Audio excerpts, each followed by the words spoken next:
ଆରେ ବାପରେ ରୋଡ଼ରେ କେମିତି 16 ଚକିଆ ଟ୍ରକ୍ଟା ଓଲଟିକି ପଡ଼ିଛି।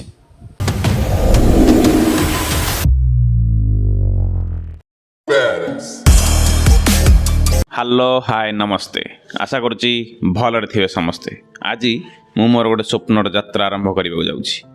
ମନରେ ଅସୀମ ଉତ୍ସାହ ଆଉ ସାମ୍ନାରେ ଲମ୍ବା ରାସ୍ତା। ସକାଳର ପ୍ରଥମ କିରଣ ସହିତ ପୁରୀର ପବିତ୍ର ମାଟିରୁ ମୋର ବାଇକ୍ ଯାତ୍ରା ଆରମ୍ଭ ହେଲା ନେପାଳକୁ। ଶ୍ରୀ ଜଗନ୍ନାଥଙ୍କୁ ପ୍ରଣାମ କରି ତାଙ୍କର ଆଶୀର୍ବାଦ ଓ ଆଖିରେ ସ୍ୱପ୍ନ ନେଇ ମୁଁ ବାଇକ୍ର ଇଞ୍ଜିନ୍ ଷ୍ଟାର୍ଟ କଲି। ମହାପ୍ରଭୁ ଶ୍ରୀ ଜଗନ୍ନାଥଙ୍କ ସହର ପୁରୀକୁ ଛାଡ଼ି ରାସ୍ତା ଧୀରେ ଧୀରେ ମୋତେ ନୂଆ ଦିଗକୁ ନେଇ ଯାଉଥିଲା। ବର୍ତ୍ତମାନ ପୁରୀର ଟେମ୍ପରେଚର 26 ଡିଗ୍ରୀ ଅଛି। କଥାରେ କଥାରେ ଆମେ ପହଞ୍ଚିଗଲୁ ପିପିଲି ଟୋଲ୍ ଗେଟ୍ ପାଖରେ। ଆମର ତ ଟୋଲ୍ ଦେବାର ନାହିଁ, ତେଣୁ ଆମେ ସାଇଡ଼୍ ଦେଇ ଆଗକୁ ପଳେଇବା। ପିପିଲି ଏବଂ ଭୁବନେଶ୍ୱର ପାର ହୋଇ ଆମେ ପହଞ୍ଚିଗଲୁ ଏଇ ବ୍ରିଜ୍ ପାଖରେ। ଏଇ ବ୍ରିଜ୍ ଦେଖିଲେ ଆପଣମାନେ ଜାଣିପାରୁଥିବେ ଏଇଟା କେଉଁ ବ୍ରିଜ୍ରେ ଆମେ ପହଞ୍ଚିଗଲୁ। କଟକର ଗୋଟେ ପଟେ ସାଇଡ଼୍ରେ ରହିଲା ଇଏ କାଠଯୋଡ଼ି ଏବଂ ଆଉ ଗୋଟେ ପଟେ ସାଇଡ଼୍ରେ ମହାନଦୀ। ଖରାଦିନ ଯୋଗୁଁ ମହାନଦୀର ପାଣି ଶୁଖିଯାଇଛି। ଏହି 3.5 କିଲୋମିଟର ବ୍ରିଜ୍ ପାର ହୋଇ ଆମେ ପହଞ୍ଚିଗଲୁ ମଙ୍ଗୁଳି ଛକରେ। ଏହି ଛକରୁ ସିଧା ଗଲେ ବିହାର ଦେଇ ନେପାଳ ଯାଇପାରିବେ, କିନ୍ତୁ ଆମେ ଲେଫ୍ଟକୁ ଯାଇ ଉତ୍ତରପ୍ରଦେଶ ଦେଇ ନେପାଳକୁ ଏଣ୍ଟ୍ରି କରିବା। ତା'ର କାରଣ ହେଉଛି ବନାରସ। ପ୍ରଥମେ ଆମେ ବନାରସରେ କାଶୀ ବିଶ୍ୱନାଥଙ୍କୁ ଦର୍ଶନ କରିବା, ତାପରେ ନେପାଳରେ ପ୍ରବେଶ କରିବା। 3 ଘଣ୍ଟା ପାଖାପାଖି ଗାଡ଼ି ଚଲାଇବା ପରେ ଆମେ ବର୍ତ୍ତମାନ ଢେଙ୍କାନାଳ ହାଇୱେରେ ଅଛୁ। ଏଠାରେ ଟିକେ ୱାଟର ବ୍ରେକ୍ ନେବା, କାରଣ ଲଙ୍ଗ୍ ଡ୍ରାଇଭ୍ରେ ଗାଡ଼ି ଚଲାଇବା ମାନେ ୱାଟର ବ୍ରେକ୍ ନିହାତି ଆବଶ୍ୟକ, ନହେଲେ ବଡି ଡିହାଇଡ୍ରେସନ୍ ହୋଇଯିବ।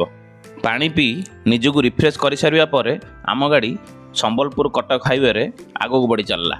ଆରେ ଗୋଟେ ପେଟ୍ରୋଲ ପମ୍ପ ଦେଖା ହେଲାଣି, ଏଠି ଟିକେ ଅଟକିଯିବା, କାରଣ ଆମ ବୋତଲରେ ପୁଣି ପାଣି ରିଲୋଡ଼ କରିବାକୁ ପଡ଼ିବ ନା।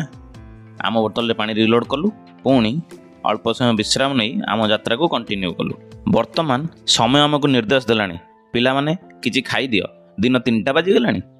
ତେଣୁ ଆମେ ସମୟର ନିର୍ଦ୍ଦେଶକୁ ସମ୍ମାନ ଦେବା। ଏଇ ଦେଖ, ହାଇୱେ ଉପରେ ଗୋଟେ ରେଷ୍ଟୁରାଣ୍ଟ ଦେଖା ହେଲାଣି, ହୋଟେଲ ପ୍ରିନ୍ସ। ଯେହେତୁ ଖରା ପ୍ରବଳ, ତେଣୁ ଆମେ ଅର୍ଡ଼ର କଲୁ ଦହି ପଖାଳ। ଦହି ପଖାଳ ଖାଇସାରି ପେଟ ଥଣ୍ଡା ହୋଇଗଲା ପରେ ଦେଖିଲୁ ଯେ ମୋବାଇଲର ମଧ୍ୟ ଖାଦ୍ୟର ଆବଶ୍ୟକ ପଡ଼ିଲାଣି। ତେଣୁ ଏବେ ଗାଡ଼ିର ଚାର୍ଜିଂ ପଏଣ୍ଟରେ ମୋବାଇଲକୁ ଚାର୍ଜ ବସାଇ ଯାତ୍ରାକୁ ଆଗକୁ ନେବା। ଏ କ'ଣ ରାସ୍ତା ପୁରା ଜାମ୍। ଚାଲ ଆମେ ସାଇଡ଼୍ ଦେଇ ଧୀରେ ଧୀରେ ଆଗକୁ ଯିବା। ଆରେ ଗୋଟେ ଟ୍ରକ୍ ତା'ର ଭାରସାମ୍ୟ ହରାଇ ରାସ୍ତାରେ ଓଲଟି ପଡ଼ିଛି, ଆଉ ଆମ ପୋଲିସ ଭାଇମାନେ ଧୀରେ ଧୀରେ ରାସ୍ତାକୁ କ୍ଲିୟର କରୁଛନ୍ତି। ପ୍ରତ୍ୟେକ ରାସ୍ତାରେ ନୂଆ ଦୃଶ୍ୟ ଆଉ ପ୍ରତ୍ୟେକ ମୋଡ଼ରେ ନୂଆ ଅନୁଭବ। ଏମିତି ନୂଆ ନୂଆ ଦୃଶ୍ୟ ଦେଖି ଦେଖି ଆମେ ସମ୍ବଲପୁରର ପାଖାପାଖି ହେଲୁ। ବର୍ତ୍ତମାନର ସମୟ ଅପରାହ୍ନ 4ଟା, ତଥାପି ଆମ ପାଖରେ ଆହୁରି ସମୟ ଅଛି ସନ୍ଧ୍ୟା ପର୍ଯ୍ୟନ୍ତ। ସମ୍ବଲପୁରରୁ ଆଗକୁ ଯିବା, ଦେଖିବା ଆମେ ନେପାଳର କେତେ ନିକଟତର ହୋଇପାରୁଛେ। ଦିନ ଗଡ଼ିବା ସହ ଥକାପଣ ଆସିଲାଣି, କିନ୍ତୁ ଗନ୍ତବ୍ୟର ଉତ୍ସାହ ତା'ଠାରୁ ବଡ଼। ସନ୍ଧ୍ୟାବେଳେ ସୁନ୍ଦରଗଡ଼ ପହଞ୍ଚିବା ସମୟରେ ମନରେ ଏକ ଅଲଗା ସନ୍ତୋଷ ଥିଲା। ପ୍ରଥମ ଦିନ ଆଜି ସଫଳ ହେଲା। ଏହା କେବଳ ଏକ ଯାତ୍ରାର ଆରମ୍ଭ ନୁହେଁ, ଏହା ଥିଲା ସ୍ୱପ୍ନକୁ ସତ କରିବାର ପ୍ରଥମ ପଦକ୍ଷେପ। ଆଗାମୀ ଭିଡ଼ିଓରେ ଦେଖିବାକୁ ପାଇବେ ଆମେ ନେପାଳର ଆଉ କେତେ ନିକଟତର ହୋଇପାରୁଛେ। ଯଦି ଆପଣଙ୍କୁ ଆମ ଜର୍ଣ୍ଣି ଭଲ ଲାଗୁଛି, ତେବେ ଆମକୁ ସପୋର୍ଟ ପାଇଁ ଆମ ଚ୍ୟାନେଲକୁ ସବସ୍କ୍ରାଇବ୍ କରିବାକୁ ଭୁଲିବେନି। ଜୟ ଜଗନ୍ନାଥ।